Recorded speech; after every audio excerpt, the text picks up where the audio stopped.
Welcome to Not Milk Never Milk. Subscribe if you're lactose intolerant. In this video, I will explain how to make Gordon Ramsay's cheesecake, a truly elegant dessert. We'll start by preparing a crisp, buttery biscuit base, then move on to crafting a velvety smooth cream cheese filling. I'll guide you through the precise baking and cooling techniques to ensure your cheesecake is perfectly set with no cracks. Finally, we'll cover the essential chilling process for that irresistible, melt-in-your-mouth texture. Get ready to impress with this delicious creation. Let's begin with the foundation of our cheesecake, the buttery biscuit base. You'll need 200 grams of crushed digestive biscuits, combined with 100 grams of melted unsalted butter. Stir in 1 tablespoon of granulated sugar for a hint of sweetness. Once thoroughly mixed, press this crumbly mixture firmly into the bottom of a 9-inch springform pan.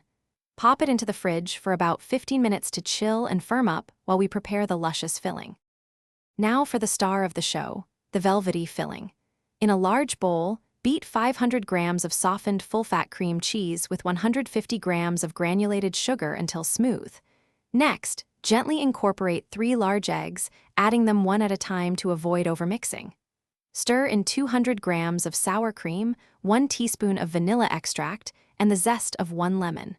Finally, add 1 tablespoon of lemon juice and 2 tablespoons of all-purpose flour for added stability, mixing until just combined. With your filling ready, preheat your oven to 160 degrees Celsius or 320 degrees Fahrenheit. Carefully pour the smooth filling over your chilled biscuit base. Bake for approximately 50 to 60 minutes until the edges are set but the center still has a slight wobble.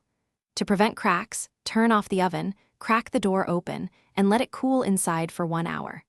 Then, transfer to the fridge and chill for at least 4 hours or even better, overnight for the perfect texture and flavor.